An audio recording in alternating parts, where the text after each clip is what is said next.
et c'est là qu'on s'aperçoit. Bonsoir à tous, bienvenue dans Radio Paddock. Ce soir, nous recevons une légende de la moto, qui n'est autre que David Frétinier. Donc, on va pouvoir parler de plein de sujets. C'est vrai qu'il a fait beaucoup de choses dans sa carrière. Salut Pierre, félicitations, c'est pour toi le All Shot ce soir.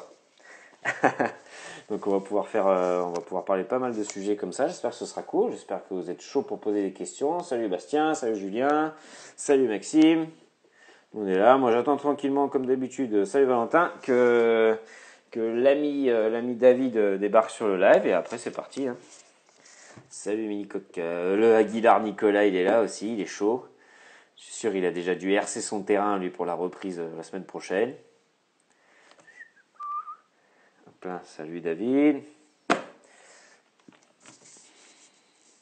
J'espère que vous avez tous passé une bonne journée. Moi les gars, j'ai fait de la déchetterie. Je me marre, je me régale. Hop là, salut le Jason. Ah ouais, il est pour toi le all shot, Pierre. C'est pas Marina ce soir. C'est bizarre. Ah ben voilà, il y a David qui est arrivé. Du coup, je vais lui envoyer une demande tout de suite.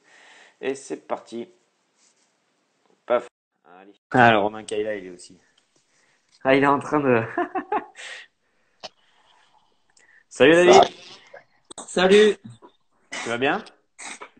Eh ben, ça va, ouais, très bien.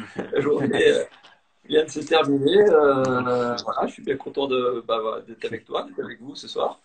Cool, super. Bah, nous aussi. Moi, je suis très content de t'avoir. Du coup, j'ai vu que tu faisais pas mal de chantiers en ce moment-là. Ouais, ben ouais, on avait prévu, c'est vrai, depuis un petit moment, encore une évolution au centre de formation. Mhm. On veut relever la qualité de réception, on va dire, par rapport aux Ok, clients. cool.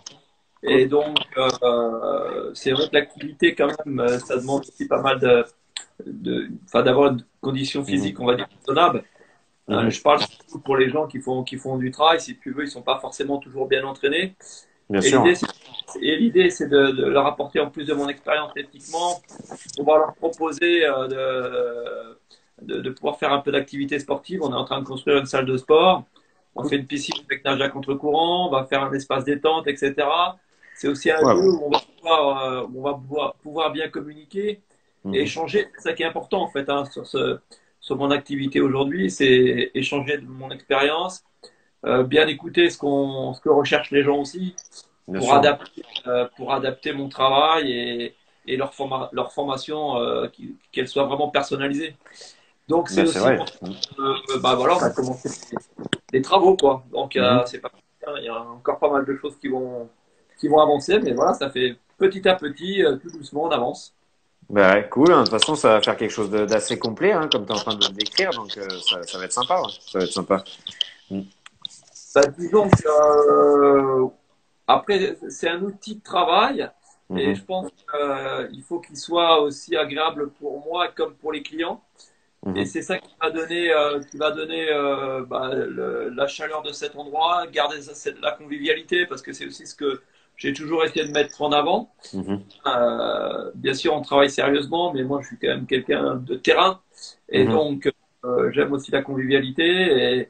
Et voilà, et puis c'est ce que la clientèle aujourd'hui recherche. Donc, C'est clair.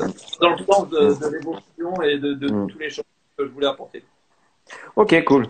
Ben, du coup, tu vois, déjà, on a dit pas mal de choses. C'est vrai qu'on reviendra un petit peu sur ton école, etc., et ton activité aujourd'hui. Ce que je voulais te poser, enfin, comme consigne déjà de base, c'est ben, de te présenter, en fait, tout simplement, que tu rappelles à tout le monde qui tu es. Voilà, pour commencer. Alors, je vais mettre la cassette droite déjà. Bah, alors, je sais pas si tout le monde me connaît parce que c'est vrai que moi je suis quand même une ancienne Quand même. génération. Mhm. Bon, je vais quand même avoir 50 balais, hein, mais bon, Mhm. peu importe. Je suis toujours dans la moto. J'ai été pilote pro pratiquement 4 ans. Mhm. J'ai fait une très très longue carrière chez Yamaha. Alors bon, j'ai eu la chance de toucher à pas mal de disciplines, hein. J'ai fait du motocross. Ok. Bon, déjà, j'ai commencé finalement assez tard. Mhm. J'ai commencé, j'avais 14 ans, donc c'est un peu tard malgré tout. Bon, rapidement, bah, voilà, genre, avec un peu d'entraînement, on fait le cadet, on fait le junior. J'ai Mhm. commencé à rapidement bien rouler.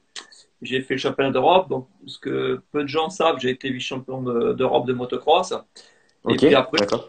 je devais arriver en Grand Prix. Et puis en fait, malheureusement, sur ce championnat d'Europe, je m'étais blessé. Donc ce qui fait que ça a mis un gros frein à ma carrière motocross finalement, parce que j'étais retiré 2 ans du circuit. Ok. Et D'accord. quand tu as 18 ans, ouais, ça coûte, non? Quand tu as 18 ans, tu tires du circuit, du coup, bah, tu es un petit peu à la rue, quoi. Donc j'ai complètement abandonné le cross en fait. D'accord. Et je suis arrivé tout doucement sur l'enduro. Donc et finalement, c'est là que j'ai fait une carrière d'enduriste. Alors donc bon, j'étais, je pense, entre 5 fois champion de France d'enduro, 4 ou 5 fois de cross-country. Mhm. J'ai eu des champions du monde aux ISDE en enduro dans 3 catégories différentes. J'ai roulé, j'ai été vice-champion de France de supermotard, j'ai fait un petit peu les courses de sable. Mhm. Et petit à petit, j'ai fait une très longue carrière et moi, je rêvais de faire du rallye. Et donc, Mhm. je me suis dirigé vers le rallye raid. Et c'est là que j'ai pu faire 8 Dakar. Et voilà, j'ai commencé à pointer mon nez sur le Dakar. Et voilà. Et puis, malheureusement, j'ai eu un grave accident en 2011. Mhm. Et voilà, j'ai mis fin à ma carrière. Voilà, c'est moi qui ai décidé Ok. de mettre fin à ma Mhm. carrière parce que ça devenait dangereux. Mhm. Quand en 2012, j'ai voulu refaire Dakar, j'ai senti vraiment que l'accident que j'avais eu, ça m'avait vraiment Marqué, fait ouais. du Mhm. plaisir. Mhm. Et donc, j'ai senti que j'étais plus dans le coup. Et au lieu de faire la course de trop, Mhm. j'ai pris la décision en plein milieu du désert d'arrêter ma carrière. Voilà. C'est clair, Donc ouais, voilà, je comprends. Ouais. Mhm. Mhm. voilà, donc sportivement, ça s'est arrêté en 2012 Mhm. et puis depuis donc 8 ans, j'ai monté un centre de formation Ok. où là, du coup, je mets à la portée de tout le monde toute mon expérience, hein, puisque effectivement, le fait d'avoir touché un petit peu à tout, Mhm. d'avoir été un petit peu partout dans le monde, bah, ça me permet d'avoir une belle vision C'est clair. euh, de la moto en général, hein, Mhm. puisque c'est vrai que j'ai touché un petit peu à tout, donc une Mhm. personne qui a envie d'avoir des conseils, ben, je vais pouvoir la renseigner. Et donc voilà, maintenant, ben, ça fait 8 ans que je fais de la formation. Et ben voilà, on fait évoluer le centre Mhm. aussi par rapport à la demande des clients. On fait Mhm. beaucoup d'infos. Je me suis positionné sur le trail aussi il y a déjà 7 ans. Mhm. Et voilà, aujourd'hui, bah, je suis un acteur principal dans ce créneau. Et c'est un C'est clair, créneau ouais. qui me colle bien. C'est un créneau qui colle bien à mon tempérament aujourd'hui, Mhm. à la journée, à mon expérience. Comme ça me permet aussi de préparer des gens pour voyager. Je prépare des gens qui font des tours du monde. Donc voilà, Mhm. c'est vraiment une belle reconversion, mais toujours autour de ma passion, hein, puisque finalement, c'est là que je me suis aperçu que j'étais vraiment un grand passionné. Ouais. Parce que finalement, j'ai jamais fait autant de motos que, bon, mis à part à part le temps, là, mais Mhm. quand j'étais pro, évidemment, je roulais pour m'entraîner, mais là, avec les formations, j'ai beaucoup de travail, donc pratiquement, je suis pratiquement tous les jours sur la moto. Ok. Donc, je suis bien content de pouvoir redémarrer lundi, hein, parce que c'est vrai Mhm. que voilà, ça fait quand même plus de 50 jours qu'on est resté à la maison tranquillement, donc Mhm. de toute façon, il le fallait, on n'avait pas trop le choix. Mais C'est clair. voilà, maintenant, voilà, tout le monde, tout va rentrer dans l'ordre petit à petit. Il faut encore être prudent, mais Ça voilà, va se faire, ça va reprendre, ouais. Mhm. ouais, voilà, chacun va reprendre le chemin de son activité et ça va se faire. Voilà. Bah ouais, c'est clair. Bah, merci déjà pour ce résumé parce que c'est vrai que t'as eu une très longue carrière en tant que sportif. Et maintenant, ça fait déjà 8 ans, donc comme tu le disais, que voilà, tu es à fond dans ton centre de formation, que tu t'es positionné sur le trad, etc. beaucoup, mais pas que.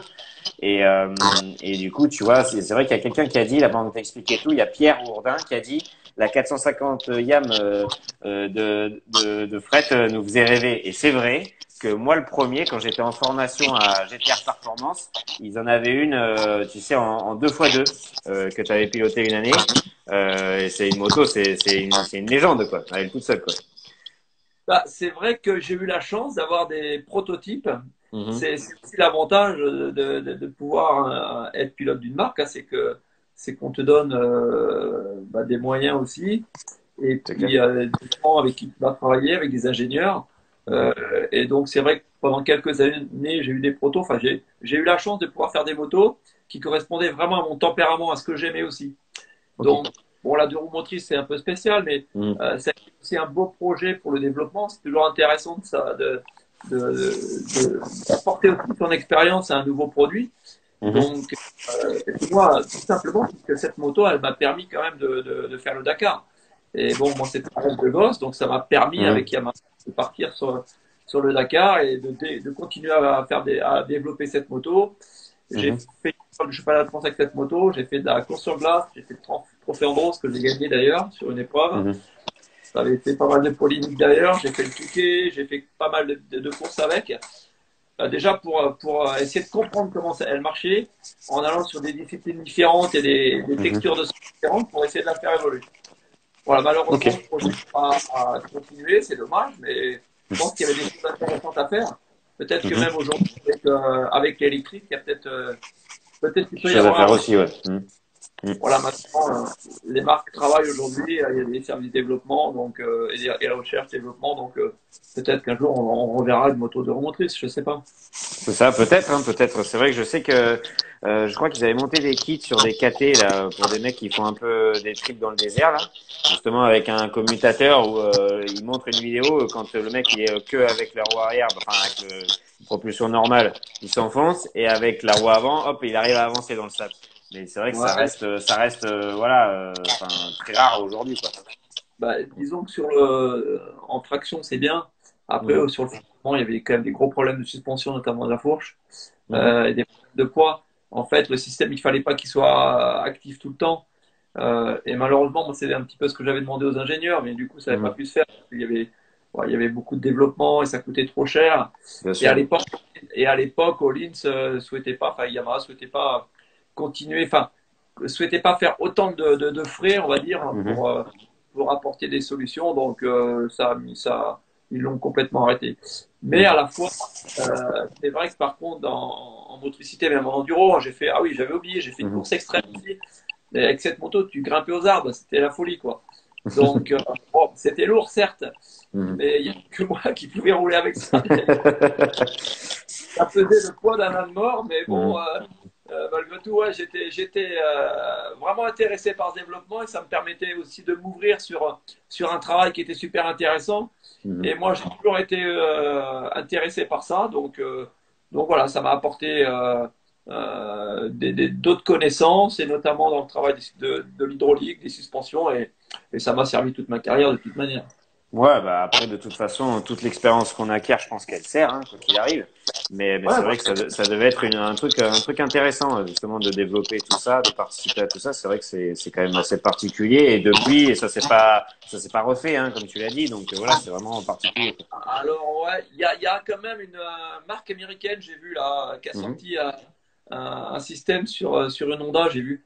Ok. Puisque j'ai vu un pilote là, qui a fait l'Africa Race avec. Mhm. Ok. Je me souviens plus de son nom, mais donc voilà, il y a des projets comme ça qui ont été construits à différents endroits dans le monde. Et puis, Mhm. voilà, il y a des petits sorciers qui essayent de trouver des choses à faire marcher. Et voilà.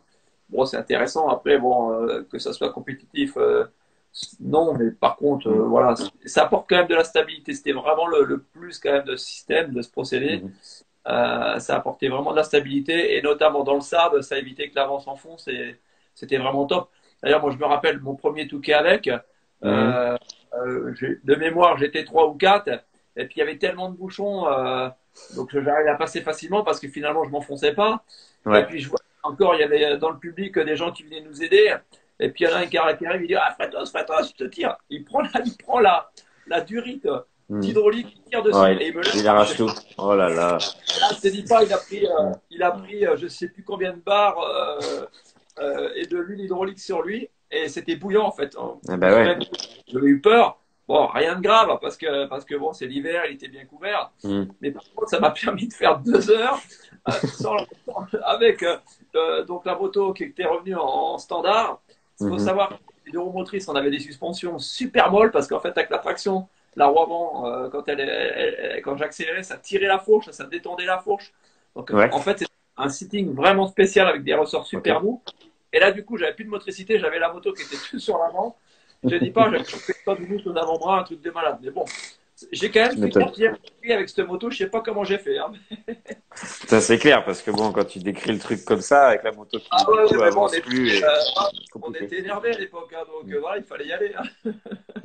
Ouais, c'est clair, c'est clair. En plus, c'est vrai que le Touquet, c'est quand même une compétition, voilà, c'est une compétition à part entière, elle ressemble à aucune autre, et donc forcément, hop là, je suis parti, voilà, et donc du coup, forcément, voilà, il y a toujours des conditions particulières au niveau du temps, etc. Donc ça devait rajouter un peu de difficulté, ouais. Ouais, ouais, voilà, mais bon, c'était une belle course, ça a toujours été une belle course. Moi, j'ai toujours été attiré par cette course, même si c'était pas ma discipline. Moi, Mhm, d'ailleurs, j'aimais l'hiver faire quelques courses de sable. J'en faisais pas beaucoup, mais de mémoire, j'en faisais 2 ou 3. Et parce que bah déjà, ça me permettait de m'entraîner. mhm, Encore une fois, travailler aussi techniquement, parce que le sable, c'est quand même une discipline super technique. Il y a un gros travail au niveau des moteurs, au niveau des mhm. suspensions, etc. Et moi, cette recherche de développement, ça m'intéressait aussi énormément. Ça Ok. me permettait finalement d'avoir un petit temps d'avance sur les autres pilotes d'enduro. Mhm. Et quand je suis arrivé sur la saison d'enduro, bah, le fait d'avoir fait du sable, c'est super physique, donc j'étais vraiment bien prêt physiquement. Et Ouais. bah, du coup, j'étais rapidement dans le vif du sujet, quoi. Ok, bah, ça, ouais, c'est vrai Et que c'est. c'était ma méthode, hein, parce que c'est vrai Mhm, qu'après, tout le monde me disait, ouais, mais le sable, ça n'a rien à voir. Alors, c'est sûr que après le sable, j'avais besoin d'une petite période terre et d'enduro, donc je mhm, me retournais dans les bois, dans les racines quand même. Mais ça me permettait de faire un autre travail. Et mhm. finalement, ça m'a permis d'avoir une telle polyvalence qui m'a permis finalement d'être assez bien sur les Partout, ouais. différents terrains Mhm. et de toujours savoir bien me positionner, quoi. Ok, bah ouais, après c'est vrai que tu vois, Romain Barberger qui était là tout à l'heure, il disait que ouais, c'était un touche à tout et qu'aujourd'hui c'était plus compliqué qu'avant de pouvoir faire plein de choses comme ça différentes. Et je pense que du coup pour pouvoir transmettre après dans ton école, c'est un avantage, ouais, c'est sûr. Bah, c'est un avantage, surtout qu'il y a plein de choses où j'ai vraiment cherché aussi. Ce Mhm, qui fait que je me rends compte qu'aujourd'hui, bah, finalement, je me souviens vraiment bien de tous ces points qui m'ont manqué à une époque, puisqu'on n'avait pas de coach. Hein, il fallait se débrouiller, trouver des solutions mhm, voilà, pour s'améliorer. Voilà, donc, des méthodes de travail, des méthodes de chrono, trouver des solutions de temps partiel, etc. Et puis, mhm, associer les chronos avec la sensation, etc. Et c'est vrai que on était livré à nous-mêmes, hein, donc il fallait trouver des solutions. Donc toute cette recherche, finalement, eh ben, aujourd'hui, elle me sert, puisque moi, je me souviens vraiment de ces moments. Je me souviens mhm, aussi des bêtises que j'ai fait, parce que forcément, quand tu cherches, bah, tu commets. Alors, tu perds beaucoup de temps. Hein, déjà, tu perds beaucoup de mhm, temps.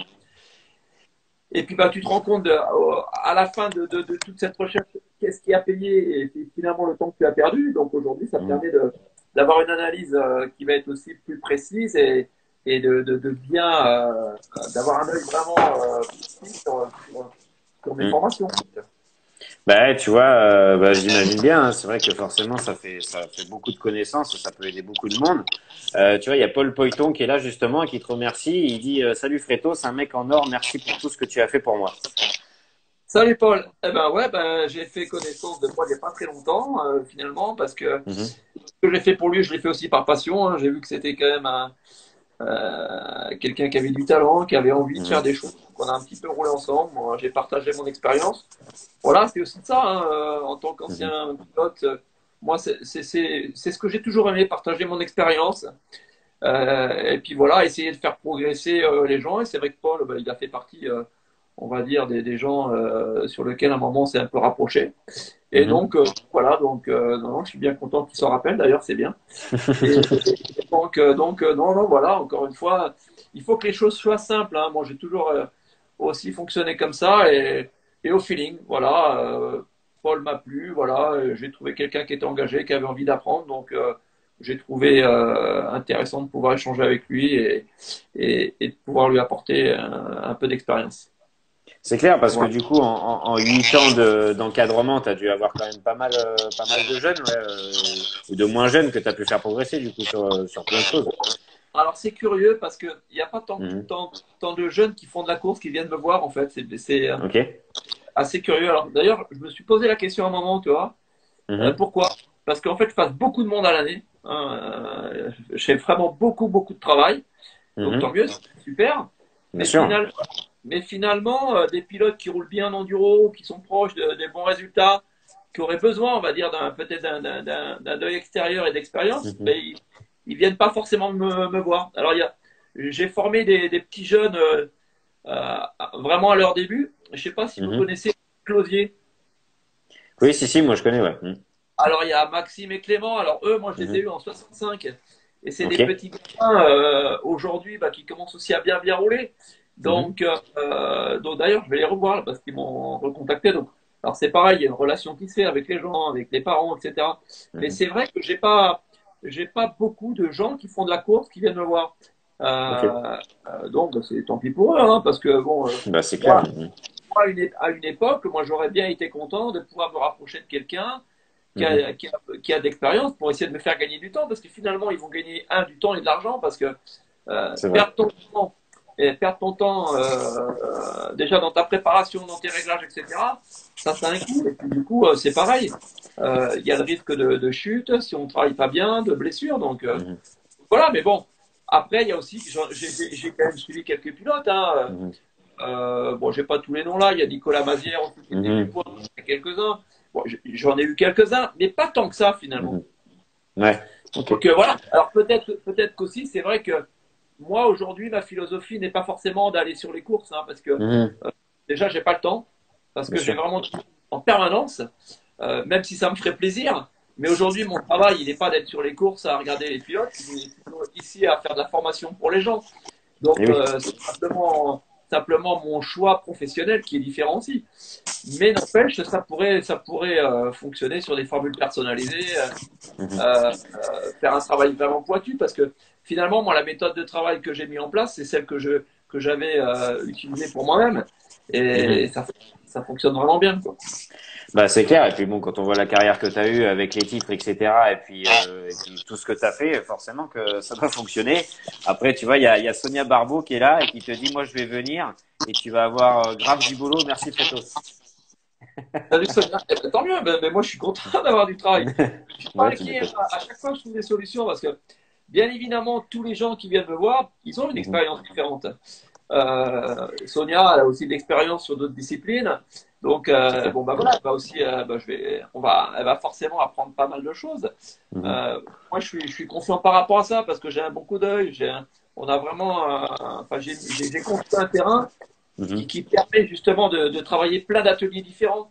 Donc ça va être sympa, et puis ça va leur permettre aussi d'évoluer en fonction de ce que moi je vais voir, en fonction des ateliers, et c'est enrichissant en termes d'expérience. Et C'est puis c'est clair. aussi valorisant, parce qu'à chaque fois on s'aperçoit bien de l'évolution, Mhm. non, je suis pas inquiet. Ils vont, d'ailleurs c'est un stage fille d'ailleurs qu'on va faire pour les trails, C'est donc bon ça. ça va être sympa. Ouais, ça va être Mhm. sympa. Bah, tu vois, tu as dit un truc important tout à l'heure, notamment quand tu parlais de Paul. Tu as dit que voilà, c'était quelqu'un qui t'avait plu, mais parce que il était passionné et qu'il avait l'envie d'apprendre. Je pense qu'à partir de là, déjà quand tu as ces deux qualités-là, bon, tu peux faire quelque chose plus facilement, quoi. De toute façon, quand on veut apprendre, c'est qu'on a envie de progresser, hein, parce que forcément on a envie de Mhm. prendre des nouvelles choses, c'est pas par hasard. Dans cette Mhm. envie-là, c'est ce qui va donner le plus à l'entraînement. Parce que tu sais, tu vas prendre deux personnes qui ont le même niveau, qui vont faire le même travail, Mhm. etc. Mais c'est l'envie, au bout du compte, qui va apporter le résultat. Et quand tu Mhm. es derrière ta cellule, ou en motocross, ou dans n'importe quelle discipline, Mhm. de toute manière, tu es tout seul sur la moto. Et après, ce qui va faire la différence, c'est le mental. Et le Mhm. mental, c'est déterminant, puisque c'est ça qui va t'amener à la réussite. Parce que c'est ça qui va faire le petit plus, et c'est ça qui Mhm. va te permettre de te surpasser plus que l'autre. Et ça, c'est pas évident à travailler.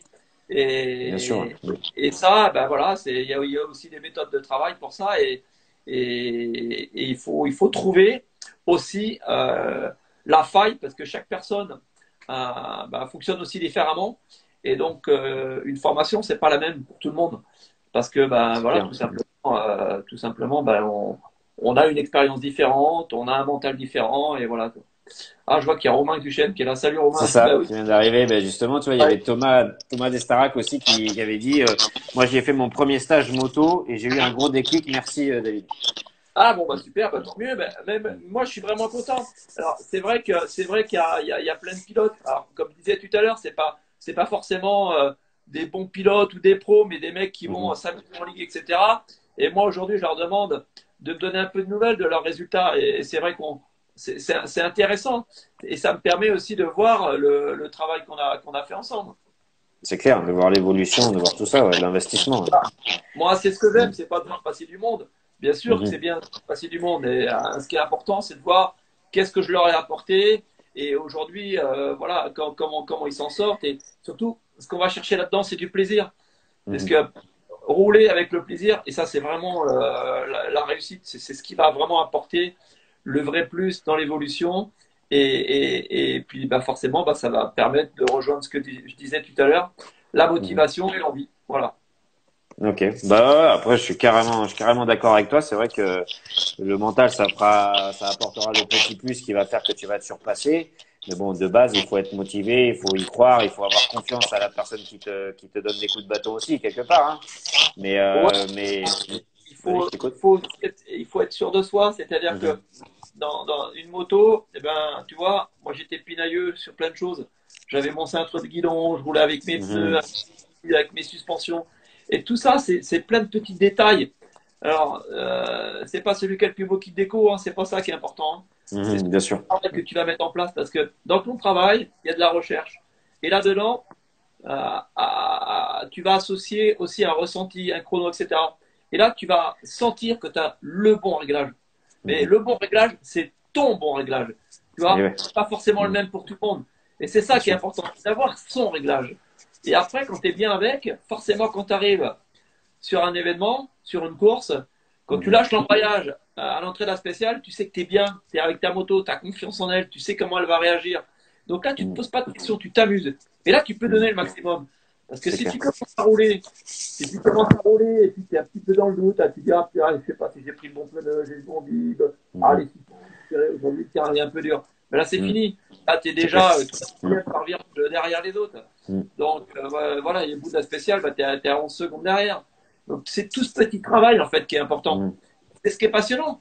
Et finalement, Mhm. cette construction t'apprend à Mhm. connaître, à mieux connaître ta moto, à bien connaître ta fourche, à bien connaître Mhm. ton amortisseur, à bien connaître aussi tes réglages, puisque forcément, comment tu vas régler tes compressions, tes détentes, c'est tout ce petit travail qui est intéressant, puisque c'est grâce à ça que tu vas pouvoir aller chercher ton petit dixième et surtout Mhm. prendre confiance. Et ça, c'est important. C'est pas Mhm. uniquement tourner à fond autour des banderoles Mhm. ou faire du roulage en permanence. Bien sûr qu'il faut faire du roulage, mais ce qui est important aussi, c'est de bien connaître ta moto et de la connaître par cœur. Mhm. Et ça, c'est ce qui va permettre bah, de faire la différence. Ouais, ouais, je suis carrément d'accord avec toi. Tu vois, il y a Pierre Ourdin qui nous pose une question qu'il pose à quasiment tous les lives, donc avec des coachs ou avec des entraîneurs, etc. Et il dit, voilà, pour toi, donc l'ordre d'importance entre une préparation, donc enfin que ce soit le mental, le physique ou la technique. En fait, ce qui est important, tu peux pas être fort physiquement Mhm. et pas travailler ton mental. C'est l'ensemble de toutes ces choses. C'est comme un puzzle. Tu montes un puzzle, il te manque Mhm. une pièce. Qu'est-ce que tu fais? Eh ben voilà, ton puzzle, il est pourri parce qu'il te manque une pièce. Donc, ce qui est important, c'est toutes ces choses. Moi, je me souviens, Mhm. je mettais vraiment en avant la première chose pour moi qui était la plus importante, c'était ma préparation physique. Ouais. La première chose. Et dans ma préparation physique, je travaillais mon mental. Pourquoi? Mhm. Parce que quand tu fais ta préparation, forcément, il y a des périodes où tu vas te pousser à fond. Mais quand je te dis à fond, c'est-à-dire jusqu'à l'écroulement. Mhm. Moi, je me rappelle, quand je m'entraînais des fois pour la Gilles Allais, je me rappelle d'une période, je Ouais. m'entraînais jusqu'à 3 heures, 4 heures du matin. Mais je m'entraînais jusqu'à épuisement. Pourquoi? Parce que je savais que j'allais aller à une course et que de toute façon, c'était une course d'épuisement. Et le Dakar, c'est pareil, c'est une course d'épuisement. Tous les jours, on t'épuise. Donc en fait, le jeu, c'est de pouvoir Mhm. tenir. Donc il faut travailler, alors forcément, ton physique. Bien Et sûr. si tu as du physique, tu vas pouvoir avoir du mental. Parce que si tu Mhm. n'as pas le physique, forcément ton mental, eh ben forcément, il va pas suivre. Pourquoi? Parce que tu vas être fatigué, tu vas manquer de lucidité et ben, il va te manquer quelque chose. Donc la première chose, c'est ça. Le physique et le mental, puisque ça va avec. Et dans le travail physique, bah forcément, il y a l'endurance, il y a la résistance. Moi, j'étais un fou de la résistance parce que j'aimais vraiment me foutre dans le rouge, mais vraiment. Mhm. Mais après, ça dépend aussi comment dire, on a envie de se faire mal, hein, mais à un Bien moment, sûr. moi, je suis encore d'une ancienne génération. même si je suis pas de l'époque à Pilou où lui, il coupait du bois et ramassait du bois, moi, moi quand même, je courais, j'investissais toujours dans des bons vélos parce que j'ai toujours été un fondu de VTT et Ok. j'aimais le sport. Donc ça c'est la première chose. Et après, une fois que tu as ce petit bagage physique, après tu as la partie moto, tu vas commencer à travailler la moto, et puis bah, là déjà, le fait d'être super bien physiquement, bah, tu vas pouvoir te pencher sur la performance de ta moto.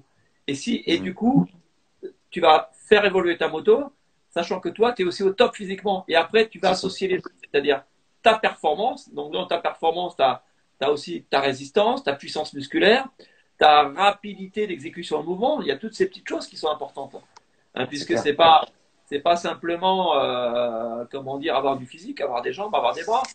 C'est aussi de la manière où tu vas bouger sur ta moto, la souplesse, ce que tu ressens avec ta moto, puisque en fait, finalement, tu conduis avec elle. Alors que ta moto, elle t'envoie plein d'informations, d'où l'importance Mhm. d'être bien positionné sur ta moto, puisque si tu n'es pas bien positionné, tu vas pas recevoir les bonnes informations.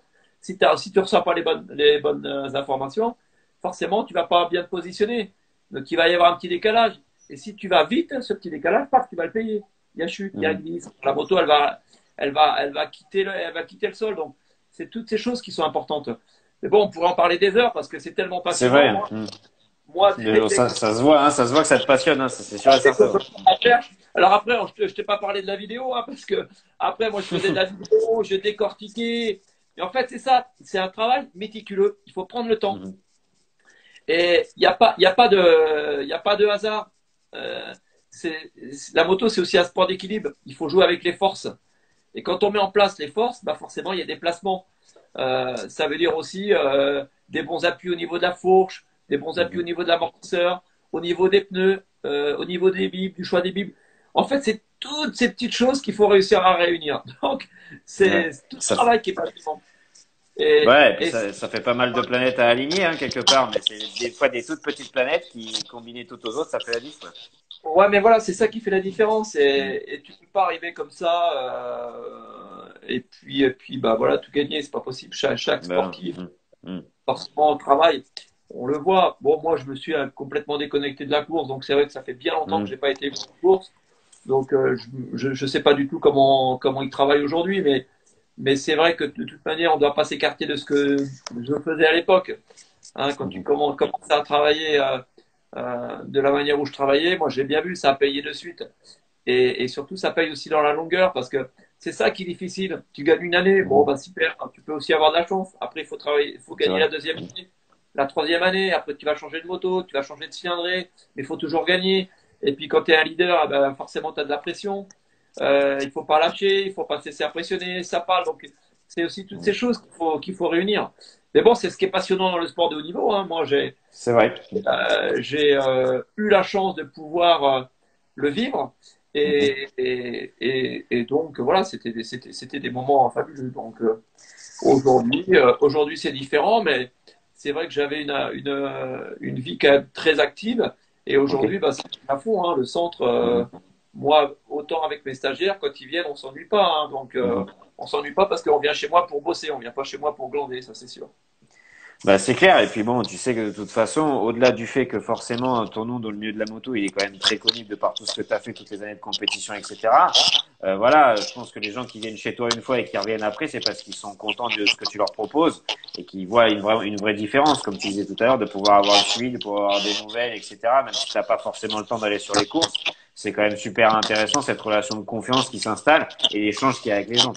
Ouais, voilà, moi c'est ce que j'aime aussi. Et puis du Mhm. coup, ma motivation, c'est de pouvoir leur apporter un maximum d'expérience pour qu'eux, de leur côté, puissent au moins avoir un dixième des sensations que j'ai eues. Mhm. Parce que c'est tellement top quand tu arrives à bien maîtriser, à te maîtriser, à maîtriser ton pilotage, ta discipline, Mhm. ta moto. Et à un moment, tu es, sur un nuage. Et pendant un certain temps, moi, je l'ai senti. D'ailleurs, à un moment, ça a énervé du monde parce qu'à chaque fois que j'allais sur une course, je gagnais. Mais oui, mais c'est tout un travail. C'est pas Mhm. simplement. Il faut pas s'asseoir dans le canapé. C'est que moi, j'étais besogneux. Mhm. J'étais pas talentueux, hein, comme certains pilotes, mais je Mhm. bossais. Et voilà, donc encore une fois, le travail, ça paye. Et C'est moi, c'est le ça. conseil que je peux donner aux jeunes aujourd'hui, c'est Mhm. faut arrêter de se regarder, arrêter de comment dire, de perdre du temps avec les réseaux. C'est bien, il Mhm. faut y être, parce que c'est intéressant aussi dans les réseaux, parce que moi, j'y Mhm. suis pour le travail, j'aime bien, hein, même si je suis sur une autre génération, mais j'aime faire des connaissances et puis et partager. Moi, c'est ce que je recherche finalement sur les réseaux. Mais aujourd'hui, il faut qu'ils aillent à l'essentiel. C'est est-ce qu'ils ont C'est envie ça. de rouler, pourquoi ils sont là, Mhm. et parce que quand même, ça coûte quand même beaucoup d'argent. Mhm. Nous, on a quand même connu une époque où on avait des gens qui nous payaient pour rouler. Hein, aujourd'hui, bah, on peut compter les pilotes sur les doigts de la main. C'est vrai. Mhm. Donc voilà, pourquoi? Parce que voilà, le système est différent. Donc aujourd'hui, il faut plutôt bien travailler à l'école, avoir un métier, et puis à côté, bah, essayer de rouler. Mais c'est pas incompatible, hein, parce que de toute façon, une Bien carrière sûr. sportive, Mhm. c'est en cours. Donc il faut, comment dire, de toute manière, construire une vie professionnelle. Et après, n'empêche qu'on peut quand même bien rouler. Mhm. C'est clair, c'est Bien, clair. Il y a beaucoup de gens qui combinent les deux et ça se passe très très bien. Après, c'est un bien rythme à sûr. prendre, c'est sûr, c'est des sacrifices, etc. Mais je pense qu'aujourd'hui, dans le sport dans le sport moto, il y a quand même plus de gens qui le font par passion que pour les revenus que ça engendre, hein, de toute façon. Hein. C'est sûr, de toute façon, il n'y a plus trop Mm, d'argent à gagner, donc c'est de la passion. mm, Le sport moto apporte énormément de choses, déjà sur soi. Et c'est ça qui est important, mhm. c'est ce qu'il faut rechercher finalement. Hein, parce que C'est il faut clair. se faire plaisir à soi, c'est ça le plus important. Mhm, Euh, Puis finalement, quand on est passionné, pourquoi freiner? Donc autant donner le maximum. Et puis c'est enrichissant d'apprendre, de progresser, d'apprendre à se connaître. C'est c'est ce mm, que c'est ce que moi j'aime dans le sport de haut niveau, c'est qu'on apprend vraiment à se connaître. Et ça sert à ça. Rien que déjà pour ça, c'est super intéressant de pouvoir s'investir et puis d'avoir des objectifs. mhm. Euh, Dans la vie de tous les jours, on peut pas vivre sans objectif, que ce soit C'est clair. bah, Mm, sinon ta vie elle est fade. mhm. Donc voilà, et je trouve qu'à travers le sport, on peut se fixer des bons objectifs et donner un sens à son Mm. mode de vie. Voilà. C'est clair, je suis complètement d'accord avec toi. Tu vois, il y a Romain Duchesne justement qui mettait entraînement difficile, course facile normalement. C'est exactement ça. Mais Mm, moi, c'est exactement ça. Et c'est vrai que des fois, les pilotes me disaient, waouh, qu'est-ce que c'était dur ce week-end. Alors moi, je mm, disais rien. Mais moi, des fois, la course, j'étais tellement entraîné que la course, je l'avais pas vue. mm, Je me souviens à une époque, quand le cross-country arrivait en France, bon, j'étais un des mhm. premiers à vraiment m'y investir parce que j'ai vraiment adoré ça. J'ai été aux US aussi Ok, en faire. Et super. d'ailleurs, j'avais failli faire une carrière aux US de cross-country puisque j'avais été faire une course là-bas et puis j'avais super bien roulé. J'avais été approché par Kawasaki US à l'époque. Et j'avais Mhm. pas souhaité parce qu'en fait, moi, j'avais envie de faire le Dakar. Et je Ok. m'étais dit, si je me barre là-bas aux US, Mhm, je pourrais pas faire le Dakar avec Kamara et j'avais que ça en tête. mhm, Et donc, forcément, le cross-country arrivait en France. Bon, c'était quand même assez nouveau. mhm, Et sur les premiers, moi, j'y suis allé et je voyais des pilotes, ils faisaient 2 heures à fond, mais la dernière heure, ils étaient à l'arrêt. Moi, j'étais mhm, capable de faire les 3 heures à fond et la course, je la faisais dans la dernière heure. Et mhm. souvent, les mecs, ils étaient démolis. Et moi, là, je faisais 3 heures, mais j'étais capable de repartir 3 heures. Pourquoi? Bah, tout simplement parce que moi, je m'étais entraîné à l'époque. Je faisais des courses de 6 heures tout seul. Mhm. Et donc, forcément, une course de 3 heures, t'es mort de rire. Hein. Bah ouais, c'est sûr. Donc, je l'avalais et je la digérais tranquillement. Voilà. Mais ma foi, c'est vrai que de toute façon, hein, comme le disait Romain, voilà, c'est vrai que plus tu vas en chier à l'entraînement, plus tu seras efficace le jour de la course. Et c'est vrai que souvent, il faut se faire plus mal à l'entraînement que le jour de la course. Ça paraît tellement logique. Mais le problème, c'est que souvent aujourd'hui, même s'il y a beaucoup de coachs, même s'il y a beaucoup d'encadrants, peut-être plus qu'avant, je sais pas. Mais le problème, c'est qu'il faut avoir une hygiène en fait, juste une hygiène de vie qui s'accorde avec tout ce qu'on fait le week-end. Sinon, ça peut pas marcher quoi. Non, mais c'est sûr, mais surtout, il faut la tête. C'est le mental. Mhm, Ça, il faut pas l'oublier. C'est le plus important. Puisque c'est ce qui va te donner la force et la détermination. Ça, c'est sûr. mhm. Ben, c'est clair. Tu vois, il y a Drone Mécanique qui te pose la question justement, si plus jeune, tu as fait toi-même des stages avec des pilotes expérimentés et si oui, avec qui? Alors moi, j'ai fait des stages quand j'étais à tous mes débuts de ma carrière en cross. Ok. J'ai fait un stage avec à Brou avec Daniel Péan. Mhm. On doit connaître parce que Daniel, je crois que c'était un des premiers vraiment à faire des stages. Donc j'ai fait un stage avec Daniel Et j'ai fait un stage aussi avec un pilote qui malheureusement a disparu, a eu un accident d'hélico, Didier D'accord. Deschaux-Mester. Mhm. Donc j'ai fait deux stages comme ça, et après, donc c'était vraiment tous mes débuts. Mais malheureusement, ça c'était en cross. Mhm. Euh, et puis après, j'ai pu, par chance, me rapprocher de Jackie Vimon, Ok. puisque je voulais bien en cross. Jackie s'occupait des espoirs.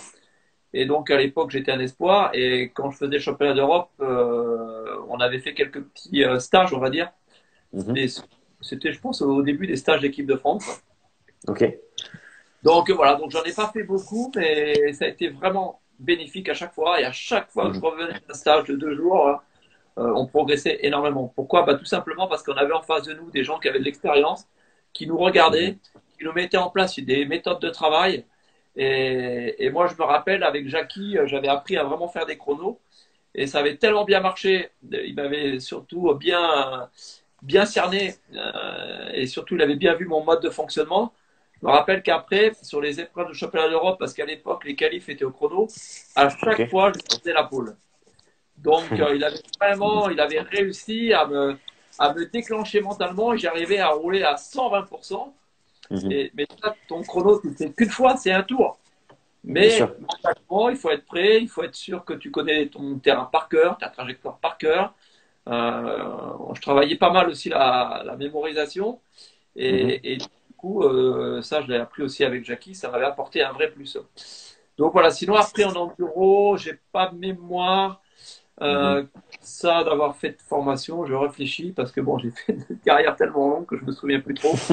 Tu m'étonnes. Que je n'oublie pas, non, non, après on a échangé avec des pilotes, comme ça, on s'entraînait, mais voilà, quand je suis rentré chez Mhm. Yann, un peu avec Peter, on s'amusait, voilà, mais bon, après, des formations, non. Non, mais je pense Mhm. que c'est aussi pour ça que ça m'a donné envie de transmettre parce que déjà, Bien sûr. avant moi, ils m'ont voulu, enfin, quand tu viens du cross et que tu arrives à l'enduro, forcément, on Mhm. te regarde de travers, on t'appelle le crosseur, et puis, bah, il y a surtout personne qui va te donner de conseils. Ou alors, si on te dit quelque chose, forcément, il faut faire l'inverse. Il fallait faire l'inverse, en fait. D'accord, ouais, c'était ça. Il fallait Donc, anticiper. Ouais. ouais, donc, du coup, non, mais ça, c'est pas grave. Mais ça fait partie de l'expérience, hein. Ça Bien fait sûr. partie de Mhm. l'expérience. Donc, voilà, bah, tu prends le positif, le négatif, et puis tu construis. Et puis encore une fois, comme je disais tout à l'heure, si tu as envie, j'ai trouvé que l'enduro, ça collait vraiment à mon tempérament. Ouais. Et j'aimais bien me surpasser, j'aimais bien les courses dures, seul. Et puis j'aimais Mhm. bien me battre contre moi, et ça collait bien. La Ah, c'est clair. liaison, Ouais. la liaison à l'époque, c'était quand même vraiment super dur. D'ailleurs, bien souvent, les courses se jouaient en liaison. Ah, moi, j'ai fait Mhm. des épreuves de mondial où, une fois en Espagne, on avait été même mis hors course. Pourquoi? Parce que on a mis trop de temps en liaison, parce qu'on n'arrivait pas à passer. Donc Mhm. là, en fait, la spéciale, tu te reposais. Ouais. Bah, c'est que de la spéciale, donc c'est différent. Mhm. Mais bon, voilà, ça collait. Alors, ouais, c'est ce que je disais tout à l'heure, ça collait à mon tempérament. Pourquoi? Bah voilà, parce que Mhm. la liaison était difficile et j'aimais bien me surpasser. Et forcément, avec Mhm. mon cross, du coup, j'aimais rouler vite en spécial. Donc là, je me battais contre moi en spécial. Je ne regardais jamais les autres. Je Mhm. m'intéressais très au chrono des autres. J'étais assez personnel. Moi, Ok. ce qui m'intéressait, c'était pouvoir me donner à fond. Voilà. Et je savais Mhm. très bien que si j'arrivais à me donner à fond, normalement, le chrono, il était pas mal. Et bien souvent, je ne regardais pas les Mhm. chronos. Donc, et tout ça, c'était une manière de fonctionner, voilà, tout simplement, Ouais, hein. c'est comme tu dis, hein, de toute façon, c'est vrai que tu dis que voilà, tu avais une manière qui était bien à toi, entre guillemets, et que ça a fonctionné, la preuve, hein. La preuve. Voilà. Donc c'est vrai que pouvoir le transmettre aux autres, c'est top. Notamment, il y a Adrien Marchini, là, le Corse, qui est là et qui te dit bonjour David. Je te passe le bonjour des Marchini. Salut. Il y a Sébastien Fay aussi qui est là, qui te Ah dit, oui, qui te dit qui te passe le bonjour à toi David, que tu es son ah ami, ouais, voilà. Sébastien, c'est un grand passionné aussi. Je l'ai Mhm. rencontré il y a 3 ans. Là, il m'avait préparé une moto de fou que j'avais eu à l'époque d'ailleurs. Donc Mhm. pareil, des super rencontres. Donc, c'est ça qui est riche quand tu fais aussi une carrière longue. Bah, c'est que tu fais plein de rencontres et voilà, et puis tu échanges des expériences Et c'est là qu'on s'aperçoit quand même qu'on est entouré aussi de grands passionnés. Et voilà, ça c'est super. Ça, c'est super. Ouais, bah c'est vrai que c'est l'enduro pour ça et la moto en général. C'est vrai que bon, tu rencontres beaucoup de gens qui partagent ta passion et ça peut faire de très belles choses. Donc c'est top, hein, c'est top. Et puis tu vois, je suis sûr que toi, si tu continues, au-delà du fait d'être content de transmettre tout ton savoir, voilà, il y a forcément la passion qui est derrière pour pouvoir Ah, orchestrer mais tout ça quelque part. moi, si tu veux, en fait, tu veux que je te dise, mais moi, je me régale toujours sur mon point. Ah ouais, ça m'étonne Moi, pas. Hein. je me rappelle des pilotes à l'époque, ils en avaient plein le cul, ils étaient fatigués, ils ont mis la moto de côté. Mais en fait, mais moi, je me régale. Là, d'ailleurs, je suis en train de mettre en place avec toi, pour revenir sur l'enduro, parce que quand Mhm. même, depuis quelques années, j'ai vraiment travaillé sur le trail, Ouais. parce que pour mon expérience, et voilà, c'est un créneau qui avait besoin aussi de quelqu'un comme moi pour l'expérience. Mhm. Mais là, je veux revenir aussi un petit peu en enduro, donc je me suis rapproché de Robust. On va mettre en place des essais des nouvelles Honda aussi, parce Cool. que je veux pas, comment dire, m'écarter de l'enduro parce que ça a été Mhm. ma vie. Mhm. Et même si j'ai un petit peu ralenti, on va dire, parce que bon, ça fait très longtemps que je fais pas de course, mais je suis toujours autant Mhm. passionné par l'enduro. J'ai toujours aussi des motos qui sont actuelles. Moi, Mhm. j'aime suivre l'évolution des motos, la technologie. Toi, je suis pas du style à rouler avec du vintage. Ouais. Un jour, on m'a invité au Touquet pour faire une course de vintage. Mhm. Ouais, c'est super sympa. Mais je pense que c'est plutôt sympa pour la personne qui va rénover sa moto. C'est super. Mhm. Mais moi, aujourd'hui, ok, j'ai 50 balais, mais j'ai pas envie de faire avec une vieille. Tu vois? Je comprends. Je comprends. Donc, moi, je m'amuse avec une nouvelle moto. Voilà, Honda, ils ont sorti la 400, mais moi, la 400, pour la petite Mhm. histoire, chez Yamaha, je roulais avec une 400. Alors, tout le Mhm. monde croyait que j'avais une 450, mais non, j'avais une 400. Pourquoi? Parce que ça faisait partie des développements que je faisais. Tout Mhm. simplement pourquoi? Parce qu'on cherchait, dans le développement, qu'est-ce que je recherchais exactement? C'était d'avoir une moto qui puisse convenir à mon tempérament et que je Ok. puisse être capable de la pousser au bout. Et on Mhm. avait trouvé dans cette cylindrée vraiment la moto facile.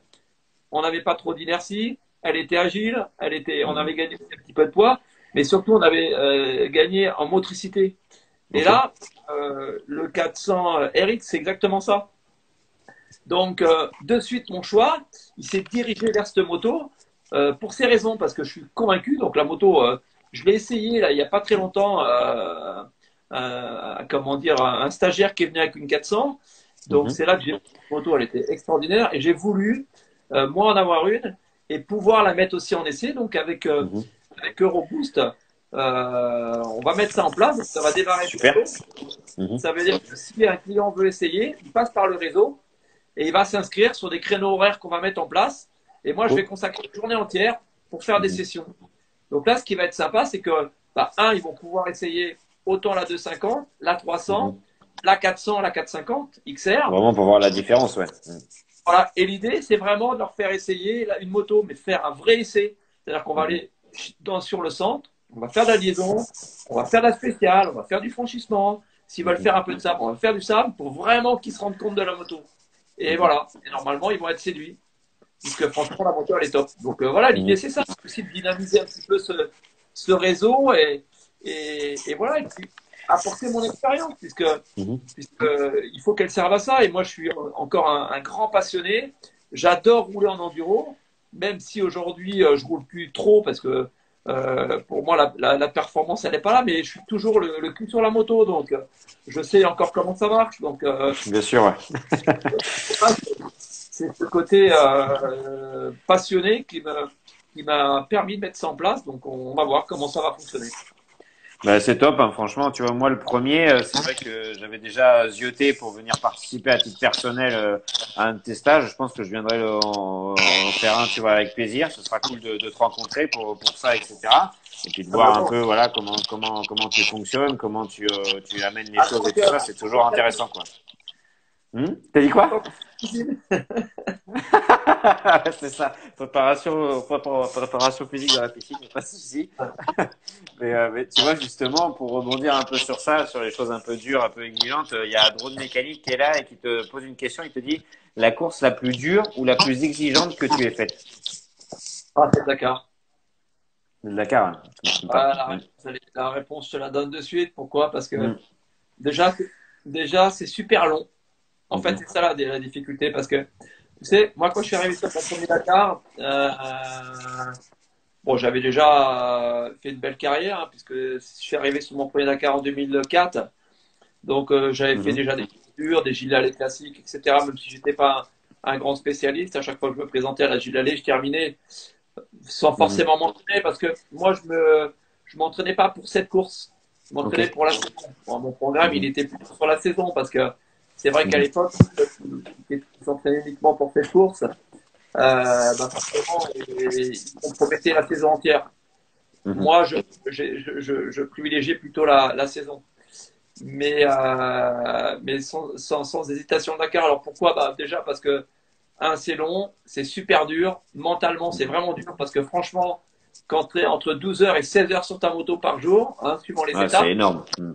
tu te poses la question, tu te dis, mais qu'est-ce que je fais là? En plus, moi, j'ai roulé avec la 450. Alors, je te dis pas, je trouvais le temps long. Parce que la Mhm. 450, tu te fais déboîter, quand je me faisais déboîter par les 690 qui avaient 40 km/h, qui étaient 40 km/h plus vite que moi, je te dis pas, la frustration, Mhm. mais peu importe, Tu m'étonnes. j'avais envie d'être là.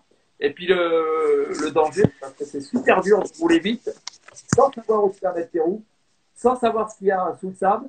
En même Mhm. temps, il faut que tu regardes la piste, il faut que tu économises ta moto, il faut que tu navigues, il faut que tu regardes ton GPS, ton roadbook, ton Mhm. niveau, ton répétiteur de cap. Enfin voilà, c'est super, super dur.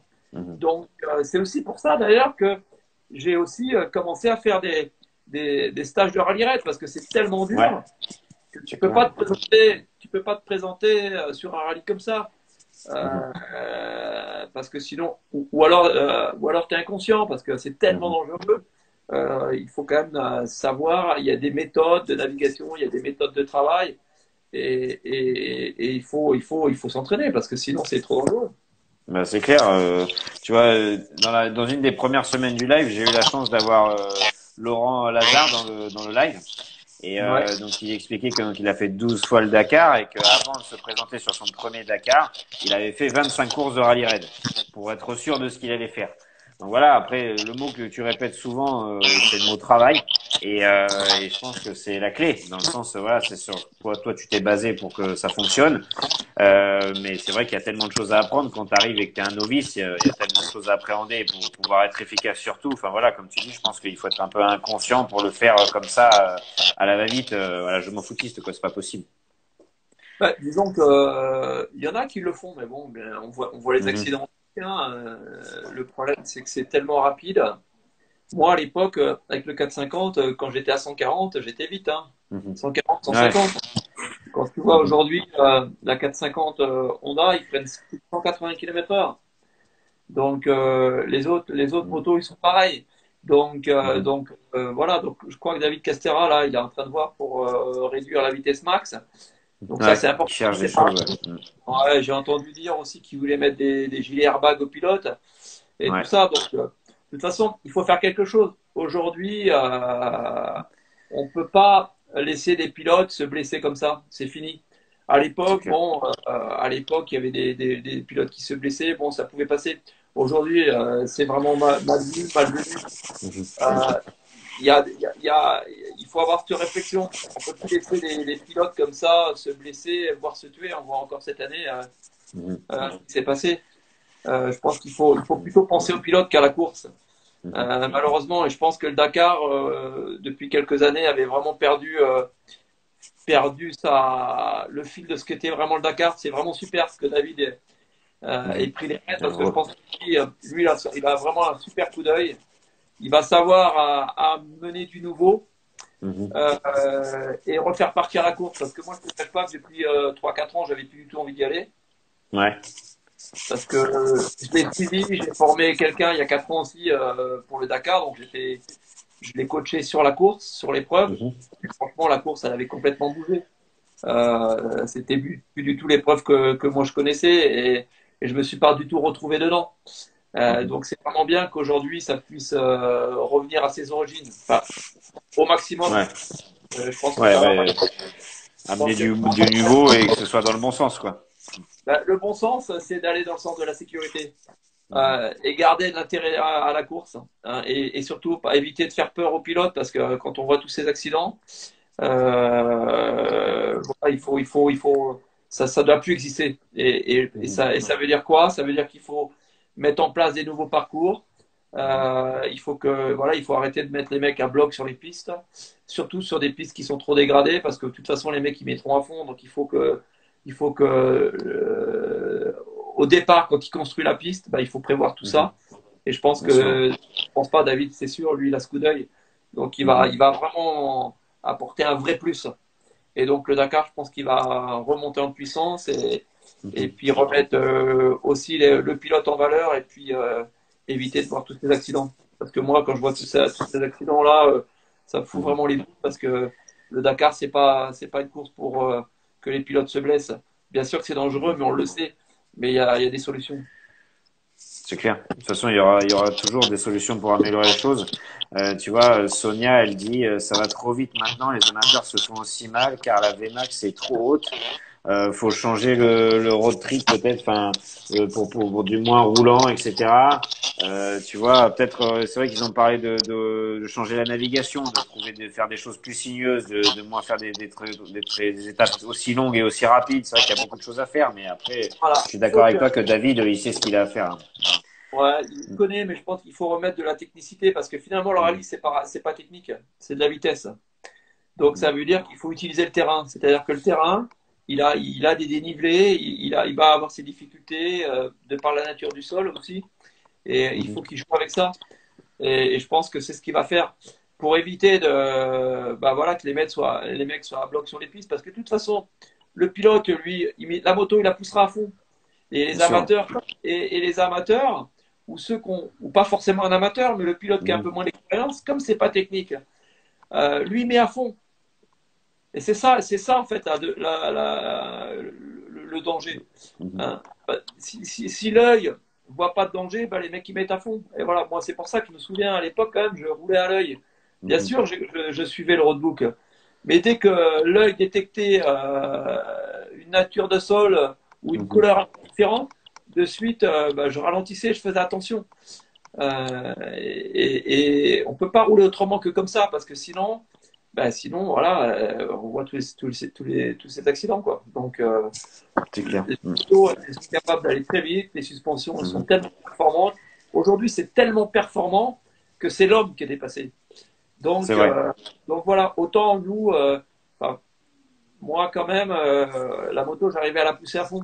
Aujourd'hui, je pense qu'ils sont pas capables de les pousser à fond parce que les motos sont tellement performantes, euh, autant dans la motorisation que dans les capacités des suspensions à absorber les chocs et les dangers, que finalement aujourd'hui le fusible c'est le pilote.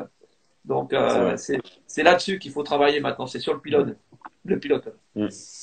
Ouais, bah, c'est vrai que je suis assez d'accord avec toi. Tu vois, Ça c'est voilà, mon avis sur l'organisation, mais c'est mon avis. bien sûr, mais c'est pour ça que je t'ai fait venir dans le live, là, comme ça, c'est pour avoir ton avis, hein. T'as le droit d'avoir le tien, de dire ce que tu penses, et merci beaucoup de partager ça avec nous. Tu vois, là, on rentre dans les 2 dernières minutes du live, déjà. Ça allait vite, hein. Ouais, ça me dit. Euh, t'avais pas mal de choses à nous raconter, donc Oh, c'est vraiment top. finalement, Mathieu, tu avais peut-être des questions à me poser, non? Ouais, mais c'est bien parce que t'as répondu à pas mal de choses sans que j'ai besoin de poser des questions. Tu vois, ça se passe un peu comme ça à chaque fois dans le live. Donc c'est vrai que moi j'en suis très content. Il faut que ce soit une conversation un peu comme ça. Ça change d'une vraie interview où on reste vraiment dans un cadre, etc.